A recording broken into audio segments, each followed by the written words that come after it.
Bismillahir Rahmanir Rahim. Nahmaduhu wa nusalli wa nusallimu ala rasulihil kareem. Amma ba'd.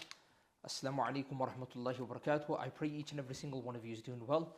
First and foremost, I want to say a huge jazakallah khair for each and every single one of you for tuning in to our previous podcast that we did. If you haven't seen it, inshallah, go and check it out. It was a very informative podcast that me and Shaykh Fuzail, both of us, did. We ended the podcast last week just before Shaykh was going to read a few points from a book that he read not so long ago, inshallah. So what we're going to do, inshallah, hand it over to him. He's going to pick it up from there, and then inshallah we will take things from there, inshallah. Is that okay, Munna? Bismillah. Bismillahir Rahmanir Rahim. Assalamu alaikum wa rahmatullahi wa barakatuh. Hope everyone is well who is listening to this. Like Shaykh Ali said, we were actually about to promote the remarkable last time. That's where we ended. Yeah. And you That's actually, what we'll do then, Mullah. We're not promoting it, but we're just saying that it's mashallah, it's a very good asset to have in terms of enhancing your study time. Yeah, it's you know the funny thing, man, just a bit of a side note. Isn't it fascinating that there was a time, very recently, just a few years back, that if somebody's like kind of seen you with a flip phone, he would make fun of you. I'm just saying, you know how the market works and how they're able to manipulate like huge populations to believe that this is right now and this is right for this time. A flip phone was frowned upon. Anybody who had a flip phone was like, oh, but this guy's backwards. He doesn't even know what's available today. Then we see Shahid right here has his flip phone in it now as well. And now all of a sudden we've come to believe that flip phones are the future again. We have Samsung Galaxy Flips and Folds. And now that's become like the trend. Yeah. Before, everybody was moving from individual type of electronics or individual tools to help one another or to be productive. They were moving on to multifunctional things. So the mobile, the tablet, the computer, so on. So to fit the computer in the mobile phone. Yeah. Right? Yeah. And now I'm walking around with a tablet that if you purchase it brand new, about £700 just for the tablet, right? I purchased it secondhand, can't afford that, right? Simple as, right? But now I got this for £380 from a man, I don't remember where he was from, I got it from eBay, but he told me that he was using it while he was in university. Now he has no use of it. So now we're transitioning back from those multifunctional tools to things that are not multifunctional, but they are made for a specific purpose. Why? Yeah. To move away from the distractions from those things. Yeah. Mullah, I read something again. This is like, it's a side note, but it's a good thing to mention. Is they said that, I forgot the exact figure, but they said every so many years, the trend, it revolves. Yeah, it does. Because to come out with a new idea type of a thing, if I'm not misquoting, I hope I'm not misquoting, but they were saying it's very hard to come out with a new idea. Yeah. Because everything's already there. Yeah. Do you understand? And so they were saying every 100 years or every 50 years, the trend just goes back to that life cycle and it just starts going all the way back down. It finishes and then it's going to go all the way back to the top and it's going to carry on going. So if you just look, Mullah, from clothing style, hairstyles, like you're saying, Mullah, just technology. Yeah. It's gone through this massive change, Mullah. I remember there was a time where it was all about the big phones. Yeah, it was massive phones. Then Mullah, it was all about the small phones. Yeah. Then it was all about the coloured phones. Then it was about the flip phones. And slide phones as well. I don't know what they were called. The slide phones, yeah. Nokia N95, 5GB. Yeah. My dad had one of those 65GB. I don't know. It's just weird. I'm just talking about the power of marketing. Like if you are able to manipulate huge populations, where you can dictate what they believe and what they don't believe, Mullah, it's insane. No, it's insane. Definitely. And by the thing you were saying about, there's nothing new that you can bring to the table. Either you refine the same product that's available outside, you change it a bit and then bring it out again. Yeah. Respectfully, iPhones, right? I've not seen a change in them for the last 10 years, right? Somebody may say this because I'm a Samsung user, therefore I'm hating on iPhones. For me, it's about what's more user-friendly.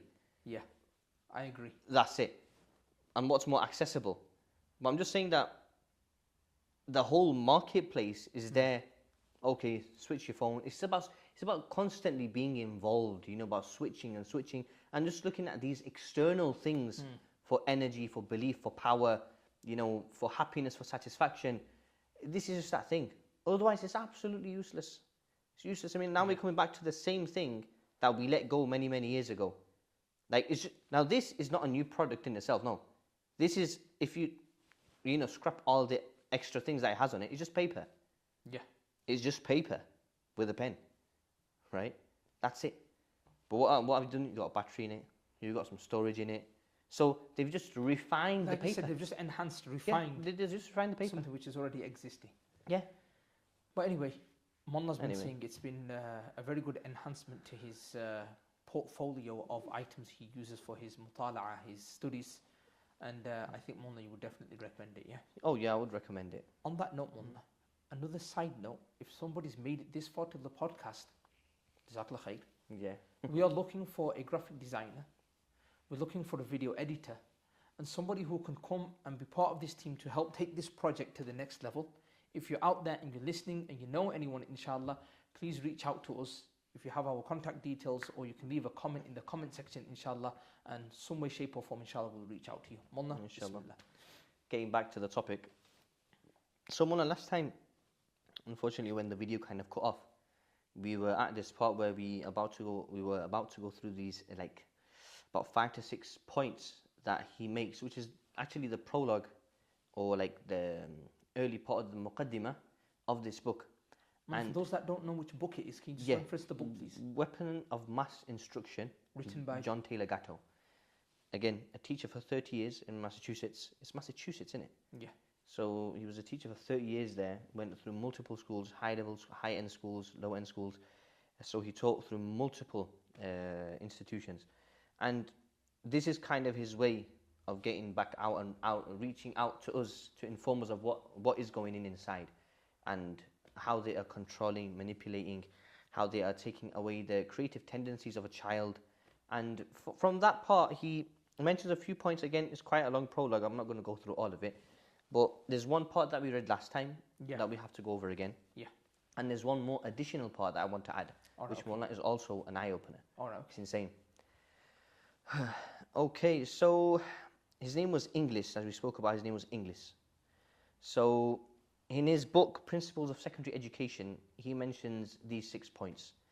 There's a reference that's given before, but then John Taylor Gatto says that after that reference, nobody kind of explicitly said what was going on, but the ones who were thirsty for more, they were given an ishara, or like an indication to come this way. And that was obviously Alexander Inglis's book, which was Principles of Secondary Education. So he breaks this down into 6 basic functions. And again, and he says over here, any one of which is enough to curl the hair of those innocent enough to believe the 3 traditional goals of education listed earlier. And those are mentioned before. Let me just see if I can find them very quickly. Because he said that they negate what was the initial idea or the purpose.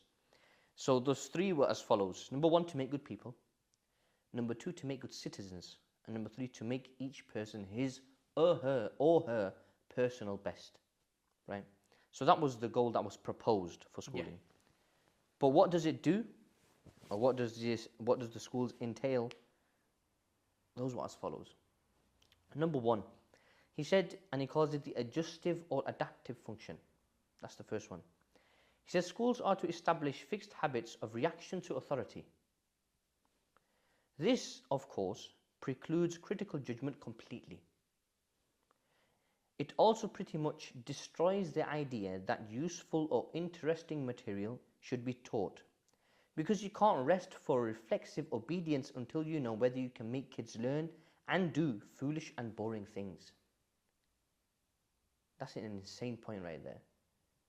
First, we have to teach them in a way that they feel that the person in front of us has an authoritarian position. Yeah.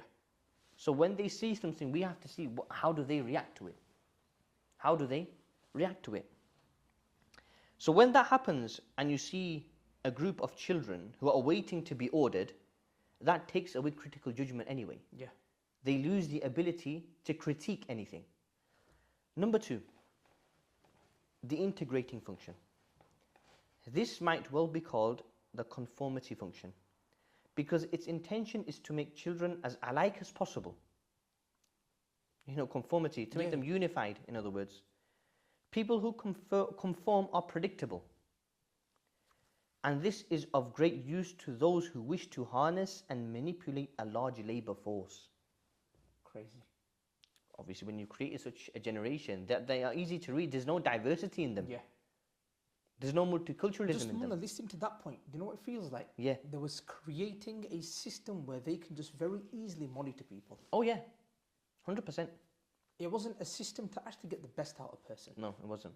Again, the writer also said that the three purposes that were stated beforehand to make good people, good citizens, and make him or her the personal best of himself or herself. He says himself that these 6 points that Alexander Inglis has put in his book, this shows this is enough to curl somebody's hair. Yeah. Just think about, okay, this negates those 3 points. How can someone be the best of his or her personal life if he is manipulated or dictated by somebody else that is not given that chance to think and critique? Or even though he has the ability on the forefront, he may see that. Yeah. But when you look at it critically himself, he lacks judgment power. He lacks decision power. Number 3, the diagnostic and directive function. School is meant to determine each student's proper social role. And this is also a big thing. I've always thought, and we spoke about this, I think we spoke about this in the podcast before as well, that till a certain age, education is all free. And after that, when it actually matters, when it kicks in, when it actually matters, when you can actually determine and decide what my career is supposed to look like, what is best for me, what am I good at, what am I bad at, then you have to pay like thousands and thousands of pounds or whatever currency for that matter. You have to get in debt, student loans. You have to get in debt, loans, loans, interest. We have to get into that. And because he or she may think that, you know what, this is best for me. But now that poor individual can't afford it. Yeah. And should that person, that individual, he or she take the risk of taking a loan that also has interest in it? As a Muslim, that's always problematic anyway, because interest is a big problem. And then we know that interest comes with a baggage. Yeah. You have to pay it off.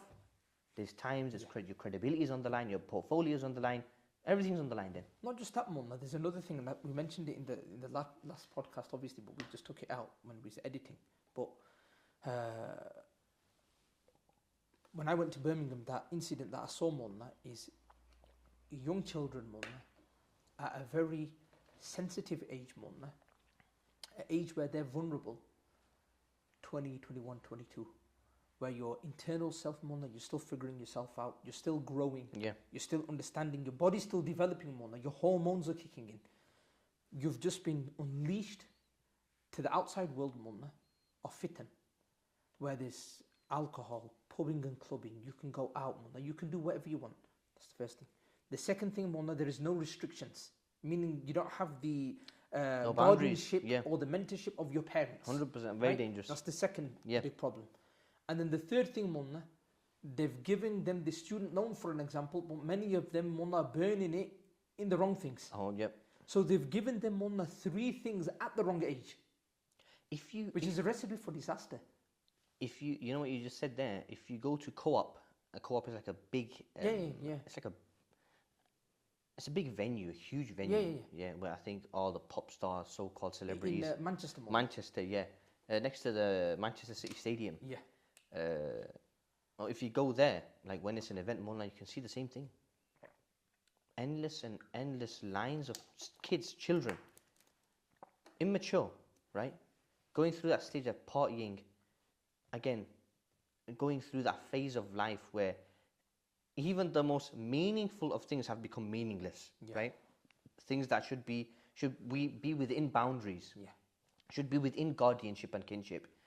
All of those things will not take place there. And like you said, if there's nobody mentoring you, looking out for you, you're going to go on the wrong track. And and by the time you realize it, that time has passed. And another thing, in no way, shape or form, like this is for the viewers, right? No way, shape or form are we advocating that going to university is wrong. Yeah. Mullah, we've mentioned this many times. Mullah, that we would love to further our studies, and if we were financially stable and we had time, talking about doing the masters, PhDs, Mullah, things like that. And we've seen, mashallah, so many ulama who are doing this. So in any way, shape or form, we're not advocating that going to university is wrong. We're just highlighting and breaking down a current problem in the system. Yeah. That's all we're doing. So basically what we're trying to say is that the way of educating ourselves is now the problem. Yeah. Education itself is not a problem. Yeah. It's the way It's the way we are. It's the journey that the Western journey for a child to go through this specific system. Yeah. The tabsra basically is on that. The discussion, the debate is on that. Is on that. Yeah. It's not on the fact that education is a problem. No, because like I said, Munna, with the verse of the Holy Quran. Yeah.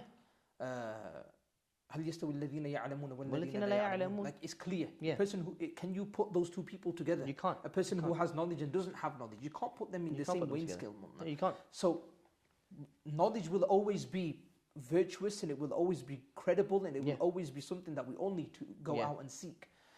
But what we're saying here is the Western system that they've created, is that the right way? Or does there need to be an alternative? Yeah, that's what we're saying. Well, there has to be an alternative, basically. That's what we all would agree upon. Sorry. So like you said, so school is meant to determine each student's proper social role. This is done by logging evidence mathematically and anecdotally and cumulative records, as in your permanent record. Yes, you do have one. The reality is that like we have those sheets where everything is logged in, right? But those things that are logged in, Maulana, they reflect on what we have done in those schools. Okay, in those subjects. Is there anything more to offer within those subjects? To see, I don't know if you know, Maulana, I think it's Finland, and one of my relatives was actually speaking about this and saying that it's the leading education system in the world, Maulana. In Finland? I think it's Finland. I don't quote me on this, but I will ask again, and I'll go through the system. I'll go through the mazmoon, the article that I read about this as well, and I'll ask him, my relative, to send it to me. My father was speaking about this a few days ago as well, that they are the leading education system at the moment. And there's about 1 hour of study. The rest, the kids play, the kids enjoy themselves. They engage in things that are practical, that could show what this child likes, dislikes, what he likes to engage in, what he excels in, those type of things, Maulana. And education, every class, if there's 6 subjects, Maulana, it's like 15 minutes each, Maulana. Crazy. Again, I'll look this up on. I'll send you the link as well. I'll send you the link. You know why? Maulana, I can give you 2 very quick examples, right? Number one was when we was in madrasa, Maulana. Yeah. Our morning class where we used to learn our Quran, or if you're in the Alamiya program, Maulana, the class used to be from 9 in the morning or 8:30. Let's just round it up, say from 9 Maulana till 12:30. Yeah. Then we used to have a break. You used to have your lunch, you used to have your dinner, you used to read your Salat al-Dhuhr, Maulana. And if you was a school student, Maulana, so under 16, the school used to start at 2 o'clock, Maulana, and we used to be done by 5. That was Monday to Friday, Maulana. And we just did the core subjects, and Maulana, Jamiatul Ilm wal Huda, Maulana, the pass rate, I think it's probably 99% GCSE pass rate. One of the leading schools, Maulana, in Blackburn in terms of like secular education. Well, that's all it takes. Like, Maulana, me and you were speaking about this a few weeks ago as well. You know, when you go into madrasa as well, you don't go for the books. Yeah. You don't go for the books. Yeah. You go to get those keys to access the further You're books learning a later skill. on. You're learning a skill which is going to unlock your... You're learning a skill first. Number 2, you go there for the tarbiyah. Yeah. In schools, well, for any institution for that matter, when you study there, the thing that you are going to study will not be more than 15-20 minutes. Like, it's not going to be engaging anymore. Like, you're going to get bored of it. Yeah. Like, but after that, you sit there, you liaise with those teachers, the asatida, the ulama, and this and that. You go there for the tarbiyah, those so that they can polish you, they can nurture you. The same way when kids are sent to school. Unfortunately, it's become a ritual. Number 2, it's a way for the parents to get a bit of peace nowadays, because they're not ready to take responsibility, unfortunately. It's a good childcare system. It's a good childcare system, if you want to call it. So when the child comes out, the child is confused, because he's been given a message there and the home differs, and the message that he takes from the home is it's overridden, right? It's been over by the institution, because they know it's like this. Yeah. Like we talk about LGBTQ and this type of issue going on in schools. for this, as a believer, or even for like true Christians, I mean, that's unacceptable for them. I remember meeting a Christian, a hardcore Christian, a few months back, and we spoke about this, and he said, I'm not happy with my children going to school. He said that? Yeah, he said this to me. Not me. Yeah. Coming from me, makes you he's biased. But he himself is saying that I'm fully aware of what's going on, and I'm not happy with my children going to school right now. There's been a massive surge, Mullah. Okay, the fourth, the differentiating function.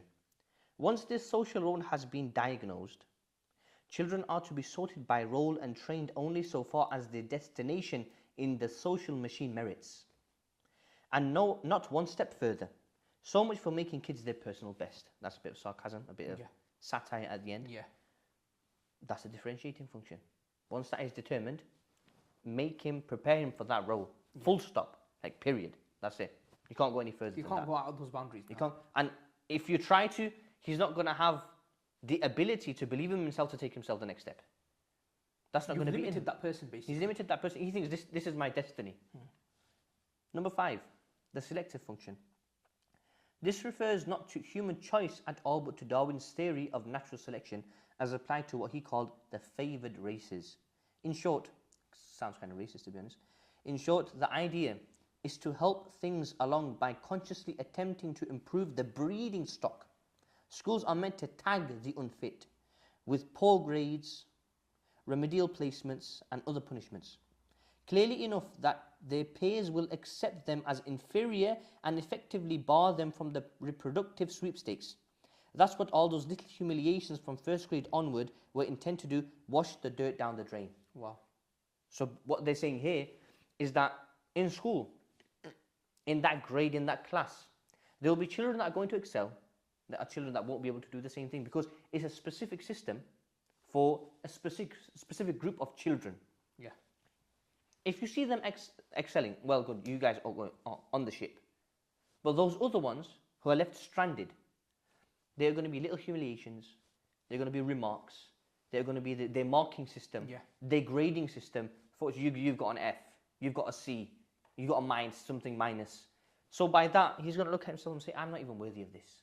Well, no, that group, right, becomes the delinquent thing of the entire community. Yep, 100%. Man, it's a very good point, man. They become the neglected, man. Yeah. They become the neglected. And like I said, man, they don't madrasa. Man, you know as well, everyone has different abilities. But for an institution, man, to have like a 98 to 99%, man, at one point it was 100% pass rate. It means, man, they're working on everyone. Yeah. Not just, okay, like you said, this group, mashallah, they're the creme of the creme. Work on them, make sure they go through, and the rest of them. Man, it has a big psychological effect, man. The 6th and the last one is the propedeutic function. The social system implied by these rules will require an elite group of caretakers now. Right? Somebody has to sit on the throne and control these guys.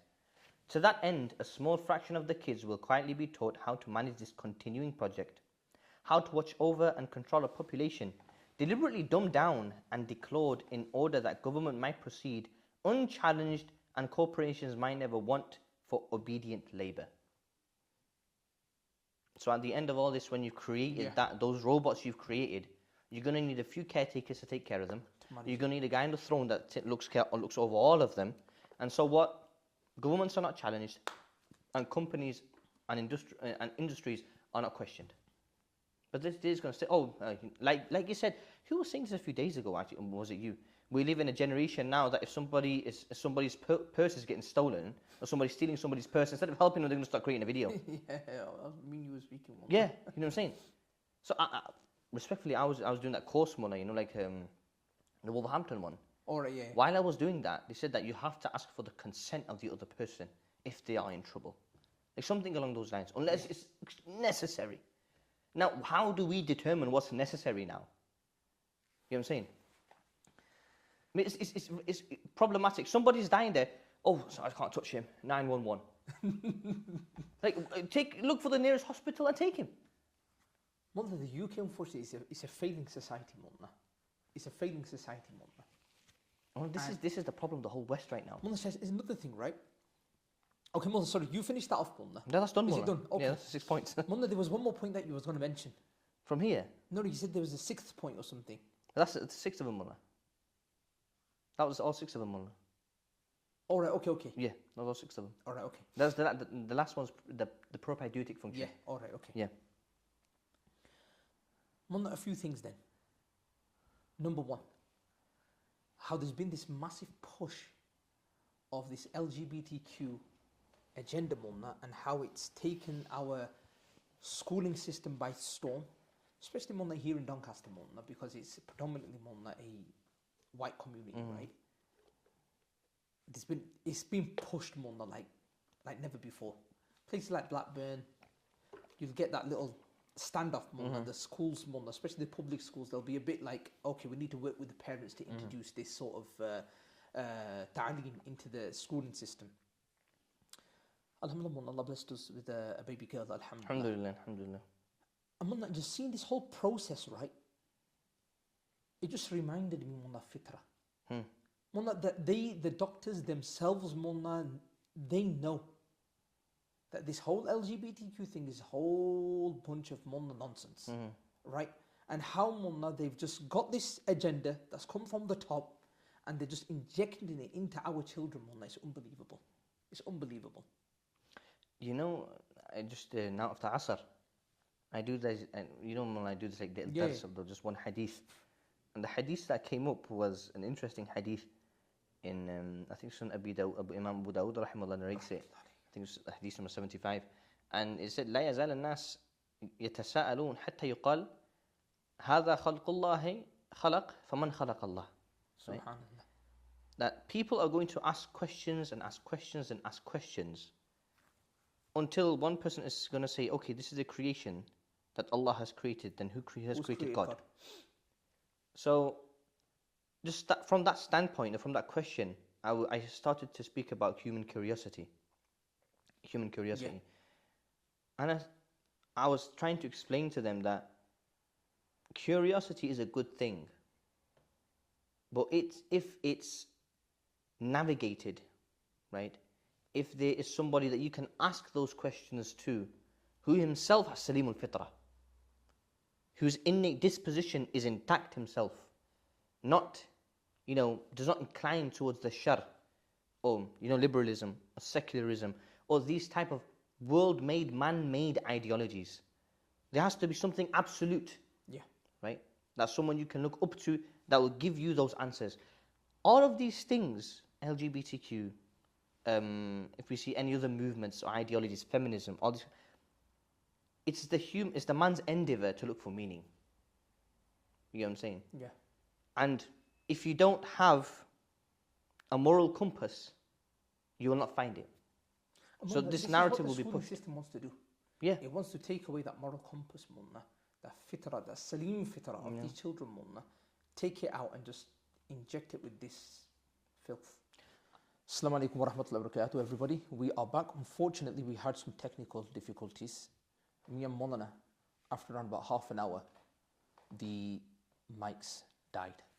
So when we was editing, or when we put the footage on the computer, we realized that unfortunately we've got half an hour worth of footage which has not even got any audio. So we decided to sit down the following day and just kind of pick up from where we left off, inshallah. So Mullah, you was going to go through, I believe it was the 6th point from the book. I think it was the next paragraph. It was the next paragraph. Was it the next paragraph or 6th point? I think it was either one of the two, Mullah. Yeah, I think it was the next paragraph. paragraph. I think we covered the points, but it was the next paragraph that he was going to go through. Yeah. If you can, inshallah, just carry on from there and we'll take it forward. And I think this was after the point that you put forward about, where you spoke about the importance of spirituality. Yeah. And people kind of withdrawing themselves or, backtracking from, self-accountability. And on that part, we spoke about, mentioned that Harris, a very important figure in the late 19th and early 20th century, where he discusses, and he has his own strange goals, and that's like to actually just freeze society and relationships. And through that he mentions a few things. His statement is quite shocking and nerve-wracking as well. And he says the following. Well, first, John Taylor just explains, builds up a bit of a prologue or a tamheed for that, gives a bit of muqaddimah, and then he says exactly, he writes down exactly what he said. In accordance to the Philosophy of Education 1906. He says that the tool to build, it's my glasses, don't know. The tool to build such a society was psychological alienation, said Harris. To alienate children from themselves so they could no longer turn inward for strength. To alienate them from families, traditions, religions, and cultures.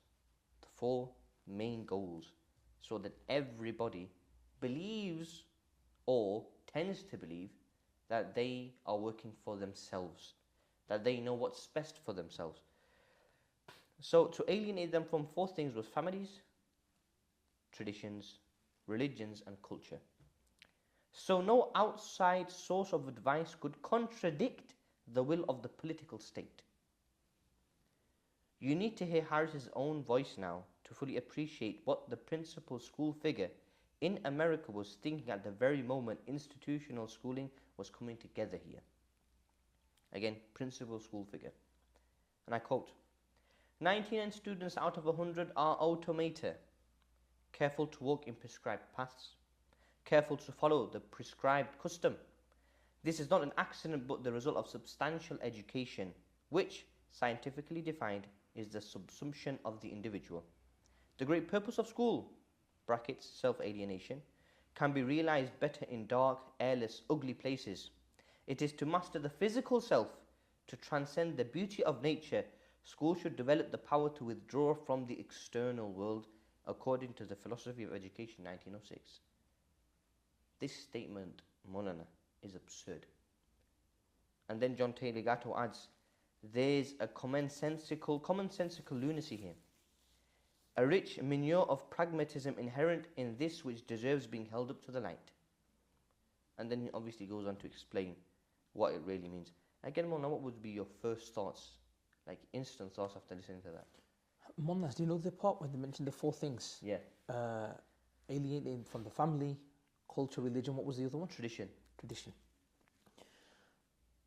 Mona, if you see little children, when they go to school, they are sometimes more comfortable with speaking to their school teachers than their own parents. Yeah.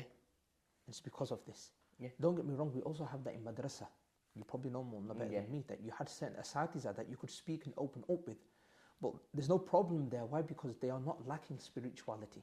Wherever you come to them for, they will give you the solution with common sense and also backed with full-on spirituality. So they're your spiritual guides who will always want the best for you. Yeah. Right? But the schooling system, it's all, like they said, it's an automation. It's all about numbers. Yeah. One number's come in and the number's gone out. Yeah. So, just Munna hearing that, and we've spoken on length now over 2 podcasts, that we can definitely understand. And this was Munna written in the late 19th century and early 20th century. The book was put together by John Taylor Gatto like in the late 20th century, 1990s, 1980s. The first edition. Yeah. After that, it's been revised multiple times. Okay. But the one that he is mentioning or referring to right now, this is 1906. Wow. So early 20th So Mona, century. look from there all the way till now. He's kind of got it spot on, Mona. Mona, this is a clear indication, like what this man has just wrote or said, and what John Taylor Gatto is highlighting very clearly here after being a teacher for 30 years, Mona, in high-end schools, low-end schools, across the board. He is giving us what people used to think of the generation of that time. He is saying, Harris is saying in his quote, in what his statement, he's saying that 99 students out of 100 at this moment in the early 20th century and the late 19th century were very careful to follow prescribed customs and paths. Yeah. Okay?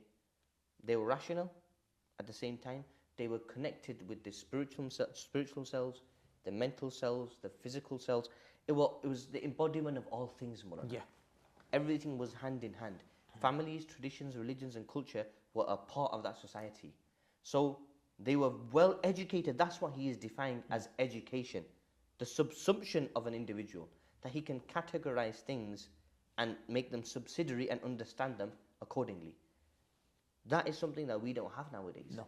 And that was the goal of schooling, to take them away from that. Yeah. They're saying this is substantial education that has resulted in these guys being the way they are. Yeah. If we want to change and rule, then we have to build a generation that cannot look inwardly for power anymore. Yeah. There has to be a void in them. They have to be empty. Like we see in Urdu, kokla. Yeah. And when something rattles, that's what it has to be. Something which is hollow, basically. Yeah, hollow basically. They have no real purpose, nothing inside. And again, Mona, from just reading that, going back to the point that I mentioned earlier or last week, Mona, is how this world is very materialistic. Yeah, it is. And Mona, It's if you take become out materialism. Yeah. If you take up materialism, Mona, you could kind of say the opposite to materialism is Mona, finding ghina, finding Allah subhanahu wa ta'ala, finding Islam, finding religion. Yeah. And they want to take all of that out. Yeah, material is physical. Yeah. If you take away the physical, then it's the metaphysical. Yeah. Then in the metaphysical, you'll see spirituality. You will see the concept of understanding how to deal with greed, how to deal with hatred, how to cure these illnesses. What are the remedies? What is the cures? You incline towards it. You move towards that then.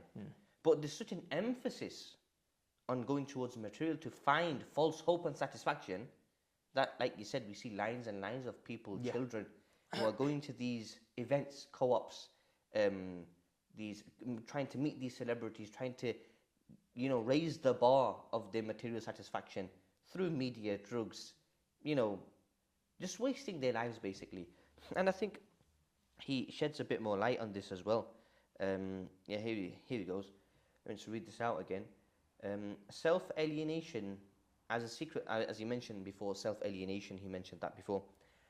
As a secret success formula for a mass production industrial commercial economy and the class-driven social order which complements it, isn't as wrong as first impressions make it sound. If you use your rationality, then that actually makes sense. Okay, we have to build a society. If we want this to function the way how it is, then fine, we have to do it like that. But, however, consider, again, was it possible that these guys considered what's going to happen afterwards?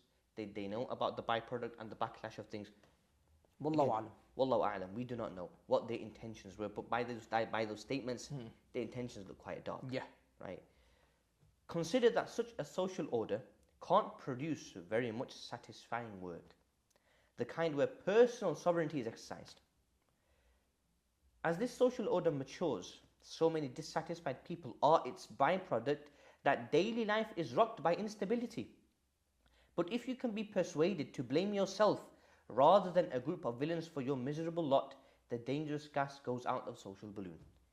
Which means, again, depriving that generation or that community or that group of people of the ability to judge and critique. The ability to differentiate between haqq and batil, truth and falsehood. That's gone. That is gone. Yesterday I was speaking to a brother. Again, I'll speak to you about that later on. And I was saying to him, when Tufail bin Amr al-Dawsi radiallahu anhu came to Mecca to perform his version of the pilgrimage, again, they used to pay their respects back in the day, even before Islam.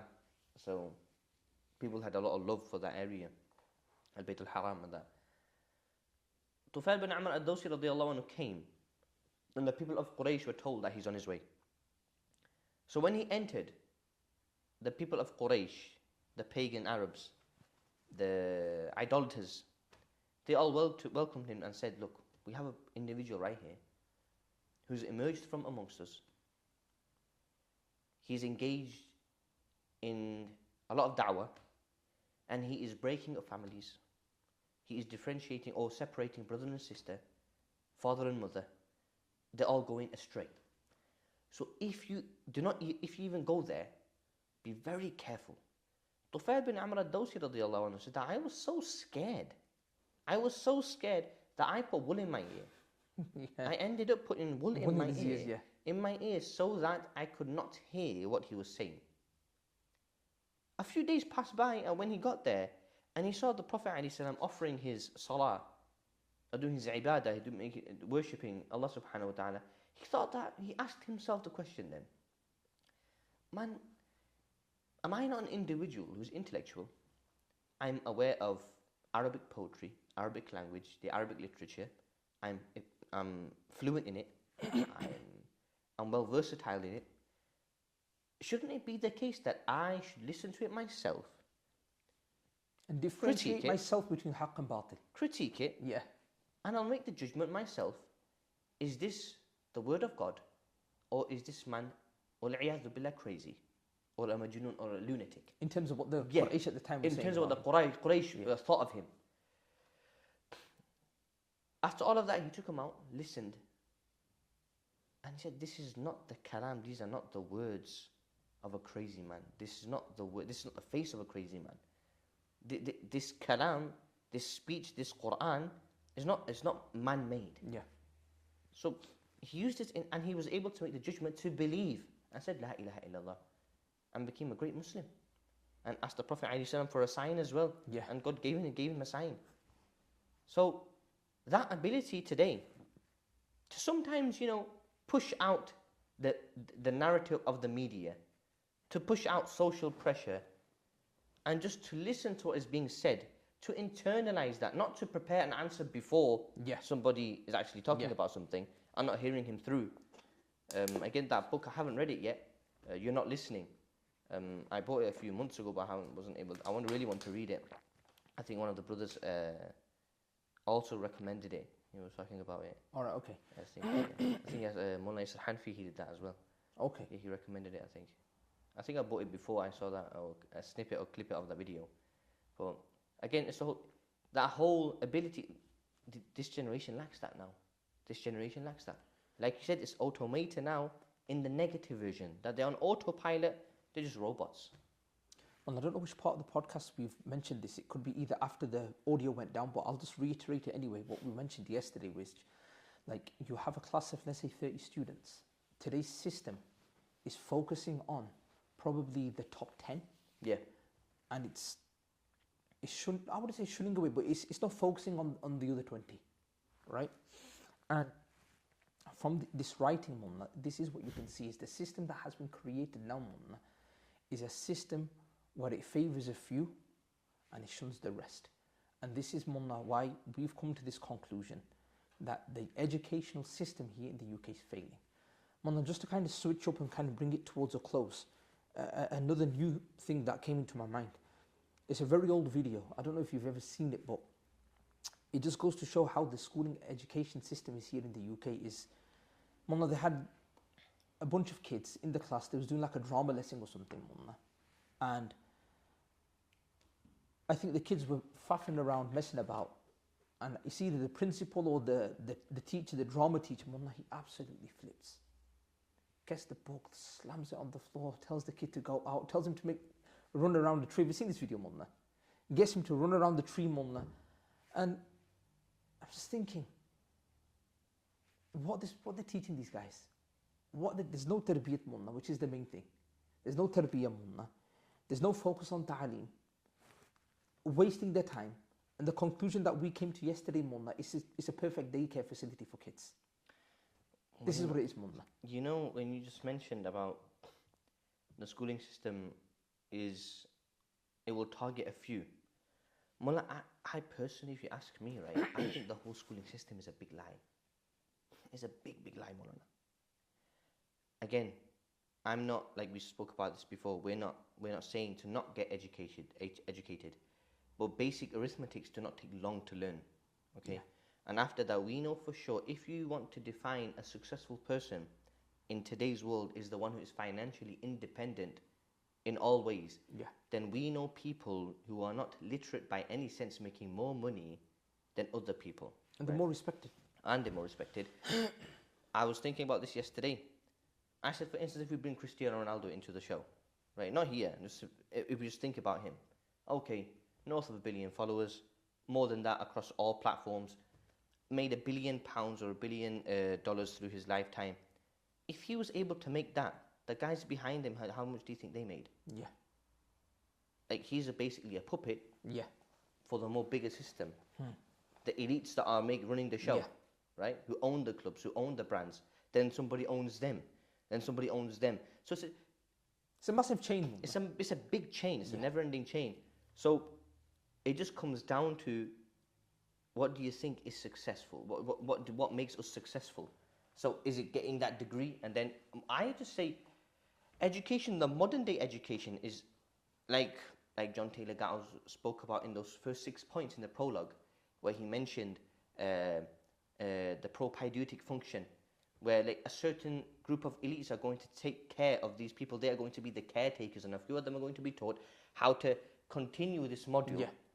And the rest are going to be in labor, doing work for that. Like, that's going to be the mindset. They will not be able to break out of that shell. And they will be limited to that. Okay, this is what I've been made for. This is my destiny. There's nothing more that I can do. If you put that question like that, we could and we 100% believe that people who have no education have made more than people who are educated. Now it comes down to, what do you think success is? If success is money, then the obvious answer should be that we should all understand that school is not the way to go then. Okay? Your basic arithmetic, you should know how to read, write, probably divide if you have to multiply and all that. Yeah. The rest will be solved. You have to, obviously, you have to know the tools and tricks that you have to use in the modern era. But other than that, what is that going to get you? So I just, personally, if you ask me, I just think it's a posh version of slavery. A posh slavery model. Definitely. Acha Munna. Two things I wanted to mention, two articles, right? Number one, I spoke about it previously as well, Munna, that there was a lady teacher, right? She falls in love or has an intimate relationship with two of her students. And one of them, it goes to such a level that she actually even becomes pregnant and gives birth to the child, right? That's what's taking place in our schools. Yeah? Another one, Munna, another point that I want to quickly touch upon is, we are the custodians of our children. The Prophet ﷺ has كلكم راع وكلكم مسؤول إلى آخر الحديث, right?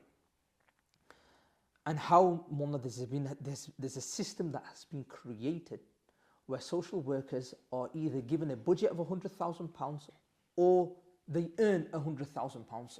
I can't remember which one it is, Munna, but the figure of £100,000 is there. And Munna, like I mentioned previously, how many families do we know and how many families are we currently working with who are having problems with social workers, Munna? Their children are going to school, parents are not aware of the system, especially those parents, Munna, who have just come over. Our parents, Munna, came over here in the late 60s, 70s, 80s, right? Settled down. The system was a little bit different. They've understood the system. They've grown with the system.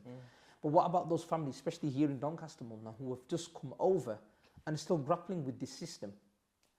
Not understanding the ideologies, not understanding where we need to put the gas on, where we need to take the gas off. Munna, you mentioned when we went to football, what did we see there with our ex-madrasa students?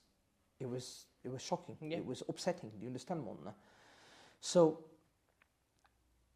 I think, Munna, we'll agree that 6 to 7 hours of our children being away from their mother and father, it's not healthy at this moment in time.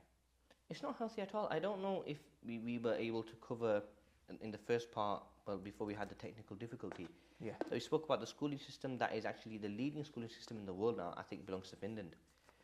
I think we've mentioned it, but you couldn't reiterate it, Munna, yeah. That we mentioned that again, there's minimal study. There's 15-minute blocks and more activities. Yeah. It's minimal study, but more activities.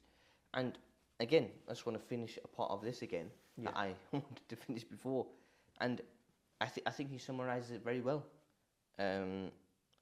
Because when he elaborates on that statement of Harris, he says,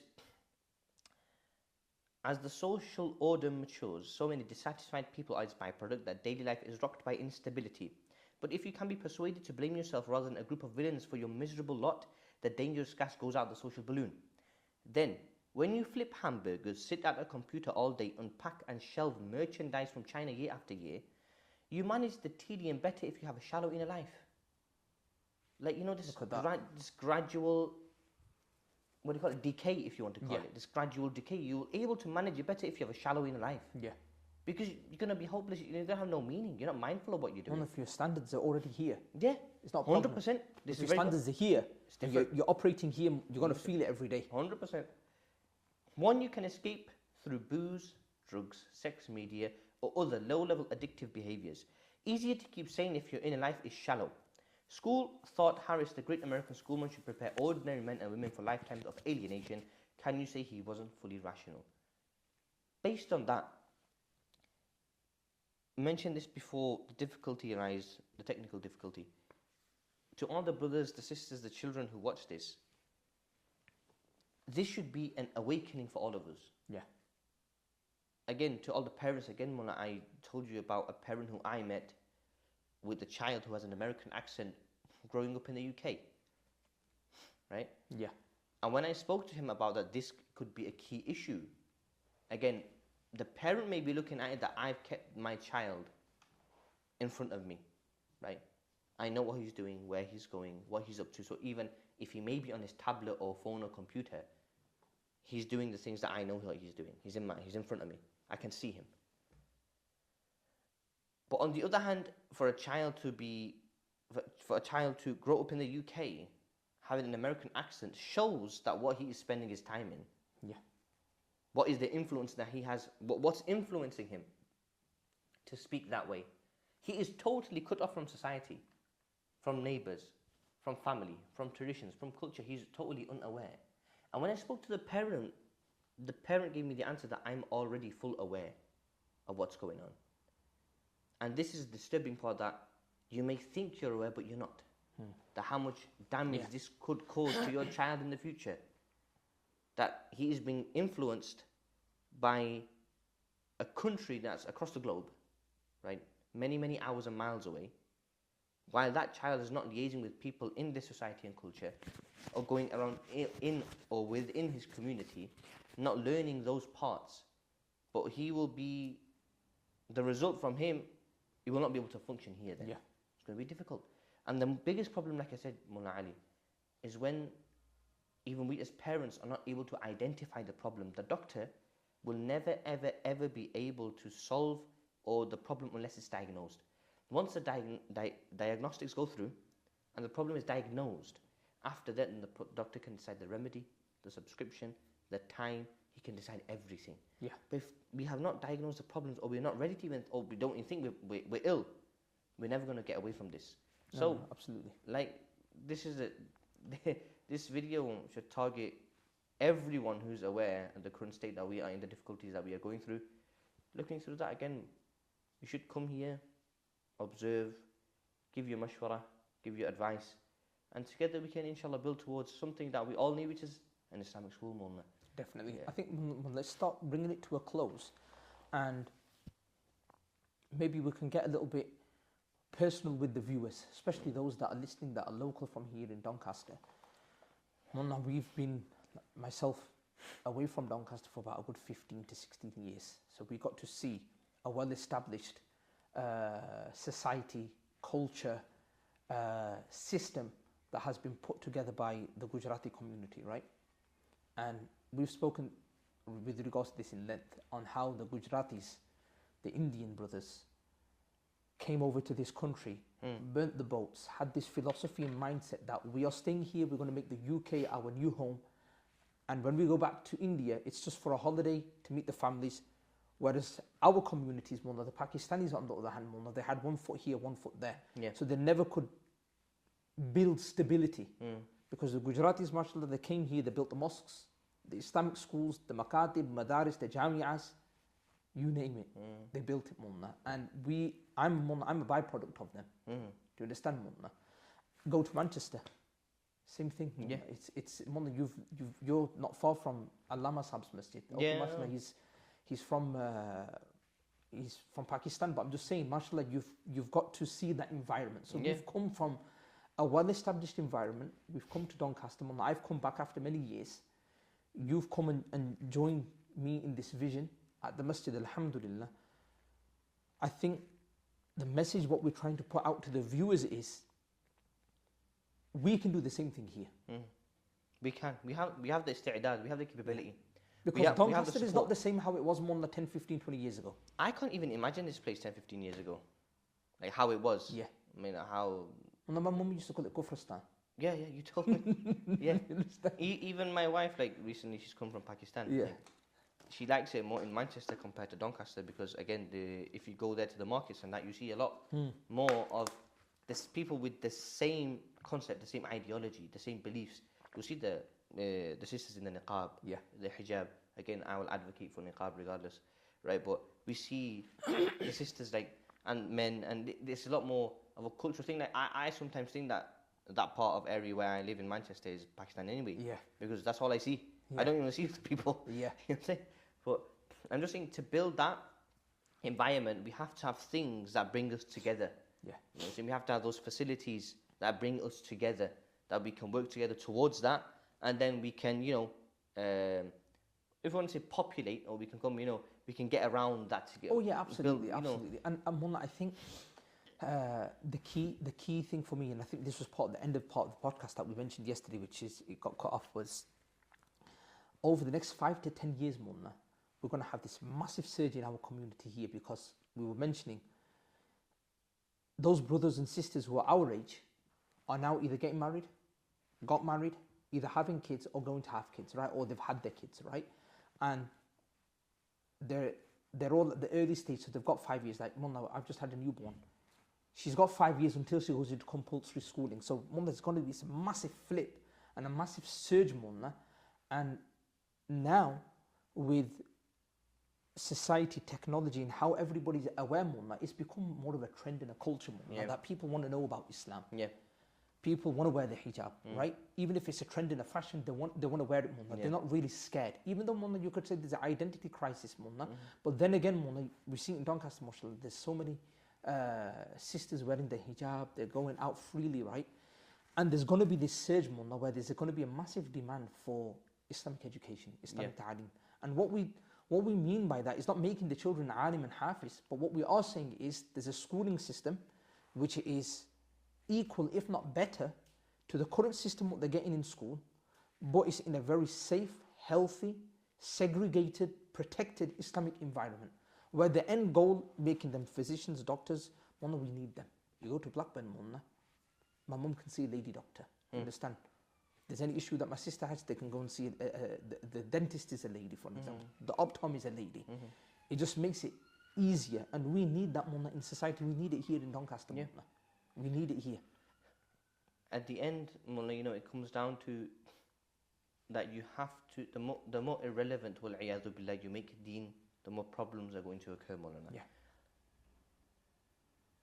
The biggest loss, I think, that Christianity faced was when the churches, the pastors and everything were replaced with armies, right, Mullah, historically. Yeah.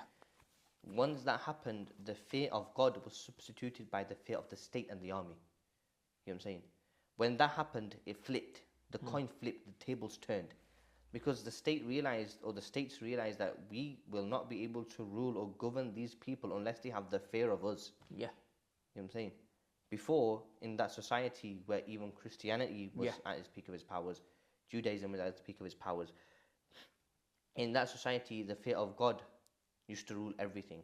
So donations, charity, anything like that used to go to the churches, and the churches used to manage everything from there. But when the states realized that we have to do something about this, the first thing that they did is that they substituted the fear of God or the fear of the armies. Fear of the armies, the states, or the hope of the armies in the states. Yeah. That we're going to put our votes, this and that. This is why people say that these guys are the ones who are going to make the difference. The true superpower is Allah subhanahu wa ta'ala. There is no other superpower. And if we can, like you said, Mullah, engage and implement what Allah and His Rasul sallallahu alayhi wa sallam has told us to do, we will be tranquil, we will be at peace. Without that, we are going to be lost, we are going to be sorrow, we are going to be sad, we are going to be a lost cause, basically. So it just comes, Mullah, it comes towards what you said. All the brothers, sisters, children should be our end goal. Yeah. That you want to do something before you leave. You want to make your children religious. That if we do go, I'm going to go, you're going to go. Death is inevitable. We have that pious, righteous child that supplicates and makes dua for us. Yeah. That even we know our account, my account's already in minus one. Probably, not probably. I would believe that. You know what I'm saying? Mine 100% more than yours. But one thing that I do hope is that we can leave a generation behind. Again, it's not waladun salihun yad'u lahu. It's not waladuhu as-salih yad'u lahu. That his pious child. Yeah. No, it's waladun salihun. It means any child. Any child. Exactly. Any child that makes a dua for him. So we could be out of those people or an institution that leaves knowledge behind that people can benefit from, Or a sadaqah jariyah, again, if you may not, again, a very important point, Mullah, that I do say, we can, like you said, we have to bring this to a close. It's very important because I just think by looking at this, observing this through a binocular and coming close, I think it's a huge clout chase problem sometimes. We have to pass by that art of empowerment, giving people the opportunity, knowing what we're capable of, what we are not capable of, doing that inshallah, and then after that opening the doors, and we all contribute in some way, shape or form. So knowing what we're able to do, that's very important, and I think that shows how honest somebody is. Yeah, no, definitely. And just to mention on the last thing with the auction. The auction. Oh, the auction, yeah. Yeah. Meaning, alhamdulillah, we are actively behind the scenes because we know what this community needs. Yeah. Alhamdulillah. We're saying this tahdith bin ni'mah, been here for 2 to 3 years now. Interacting with many people, we know what this community needs and how to take it from. It's just, I know this school, Mullah's step is the game changer. It's the absolute game changer. And alhamdulillah, Miftahul Ilm went to auction. Everybody who's from Doncaster is probably aware the Mary Willis Centre came up for auction. And alhamdulillah, Miftahul Ilm, we tried to bid. Unfortunately, we was not able to purchase it. It sold for 1.2 million. But we was there as an active bidder. So alhamdulillah, Miftahul Ilm is actively working behind the scenes. Right? In its capacity, whatever capacity it has, it's trying to do its best to bring change into the community. And what we need is support of people, everybody coming together, giving the ideas. And again, I can't do everything, Mullah, you can't do everything. It needs a team, it needs solid brains for us to kind of execute this vision. And inshallah, we have full hope in Allah's mercy that we're on the right trajectory, inshallah. Inshallah. Anything else, Mullah, you want to add before we end it? I think I think Mullah, you kind of wrapped it up properly. And, inshallah, inshallah. We will end it here, inshallah. How we mentioned at the beginning of the video, if there's any videographers, editors, graphic designers, people in that realm and in that scope who are watching this video, inshallah, who want to come on board with the help and support, voluntary basis, inshallah, then grow with the project, inshallah, or use this as a sadaqah jariyah, feel free to get in touch with us. If you know us personally, speak with myself or Shaykh. Either leave a comment in the comment section, inshallah. We would love to know your feedback as well. Any topics that you think we could speak about, let us know, inshallah, so we can speak about them. Make dua for us. Remember this project in your du'as. Remember Mullah in your du'as. Remember me in your du'as. Jazakallah khair. Assalamu alaikum wa rahmatullahi wa barakatuh.